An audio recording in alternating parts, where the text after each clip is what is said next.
Alright, now in this episode of the Smoking Man in the Iron Mask, we're going, we're going to deal with the Mayweather Cotto fight, the dead body found at the Kentucky Derby for the second year in a row, and basically get into a little bit of the history of international organized crime. It has to do with sports and entertainment.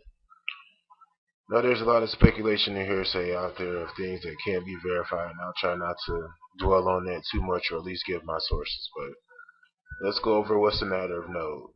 Now,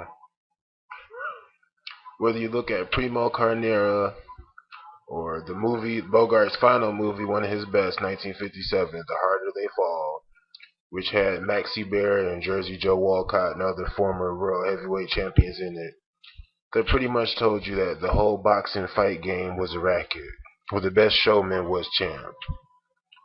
Okay, and what that means is they'll have a person and they know if that person is capable of winning or not. If that person is basically unbeatable, a Mike Tyson, for example, you would need to be able to control when that person wins or loses, because you know if you do not have control over that person, he will always win. And that will affect the odds, and it will discourage people to bet on that person because that person is a heavy favorite. And when that person becomes being known as a heavy favorite, and then they lose a substantial amount of money, changes hands. So case in point. Now I spent my $60 and I bought the Mayweather Cotto fight, which was a good fight. Now the Pacquiao fight, which is going to be worth hundreds of millions of dollars, they're building it up, and I believe Mayweather playing the Jack Johnson. What do I mean by that? A strong, young, brash, outspoken black fighter who flouts his knowledge and his position in white society and in the political world, and becomes the anti-hero of what they want to represent. As opposed to Pacquiao, who they show as a statesman, and whether he's on steroids or not, they do not want Mayweather to retire undefeated. They don't want that.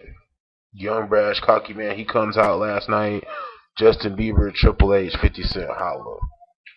But at the end of the fight, the most important thing you need to listen to is, and he apologized, and they had a big thing with the announcer that he cussed out in the last bout. But that same announcer said to him, "Well, you look like you were roughed up. Look like you had a tough time in there tonight. You know, trying to take some of the glitter off your boy." You see what I'm saying? And Mayweather says, "Well, that's just about giving what the fans, giving the fans their money's worth. You know what I'm saying? Making it look good." And what does that mean? That means, and you saw many episodes in that fight, especially in the 12th round, where Floyd could have rocked him. You saw his knees shake from some of those shots. And also, they tried to skew the points a little bit, make it a little bit closer, because, of course, a lot of those blows that Cotto was throwing did not land. But if you look at the Phantom Punch of Ali, or if you look at the first Schmeling Lewis fight, and if you look at the organized crime connections in, Kentucky, in the Covington area, going back to the 20s, doing moonshine and horse racing, and even if you get into the modern day horse racing, this is a story that really made me laugh. Now, here's a horse hero. Now, last year at the Kentucky Derby, a jockey was just found dead in a car the day after the Derby, and it was contributed to that he accidentally OD'd. Okay, isolated incident, fine. This year, you have a Kentucky Derby employee, after they said all the workers were accounted for in the first news stories. Now they tell you that a Kentucky Derby employee was found dead in the stable of the horse that won.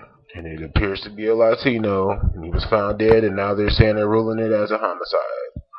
Seems to be some kind of assault or something took place. Okay. Now, you also had the story of Junior Seau this week, supposedly taking his life. Steve McNair supposedly being shot by his girlfriend.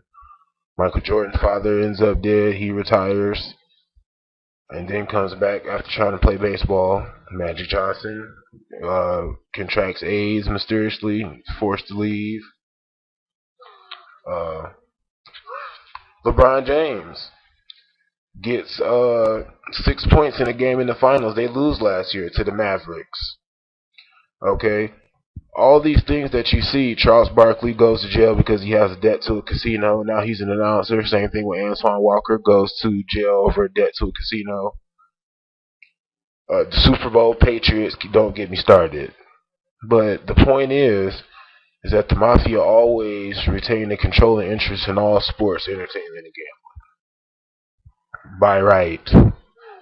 Okay, Frank Sinatra's story notwithstanding, the major sports teams of all the four sports, and Dan Moldia wrote books about how it was still organized crime control in the 80s, early 90s. Okay, Dan Moldia, Google that. What you have is you had Chicago, New York, New Jersey, Detroit. These are all the major mafia bastions of the East Coast, and they all established these leagues for gambling purposes and gambling purposes alone. So, there you have that. And DMOD is just an isolated source because if you get into more organized crime history, you go back to the old boxing. Primo Carnera was owned by Oni Madden. He was a mafia-owned boxer. Okay, that is a fact. All right, and they show you that in the movie The Harder They Fall, starring Humphrey Bogart, which you can find streaming online while the internet is free. So now Mayweather, as far as being the Jack Johnson of this generation, I believe that Mayweather cannot be beat, but they will come to him with some type of deal where he will lose the Pacquiao fight in exchange for big money behind the scenes and retire and be lionized because they do not want him to retire undefeated because he is young, black, famous, outspoken, very brash. You see, he's already got into altercations that has landed him in jail. He'll be reporting to jail June 1st. That's something to watch. Same thing they did with Ali. And I believe they played him up for racial tension because if you look at the old interviews between him and Howard Cosell, him and the Jew together were race bait in America. Just go back and watch the Wyatt World of Sports and you'll see the picture for yourself. So once again, this is the Smoking Man in the Iron Mask.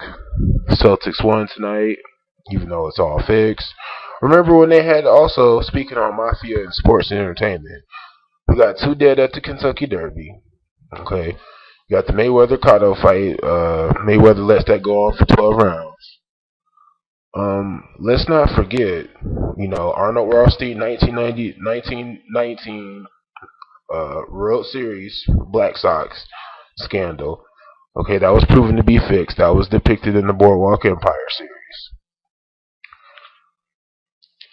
What I was going to mention was, let's not forget about the ref in the NBA, who got caught fixing games. He participated in the playoffs, but he was not in the finals. But they watched over that or glossed over it pretty quickly, if you remember.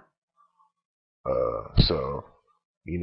are many things that goes on behind the scenes. At the end of the day, these industries are mafia controlled and owned, and the outcome must be known to those in power, to those on top. Because the casino, the house can't lose. Okay, you can lose. That's the whole point. That's why they call it Las Wages or Las Vegas.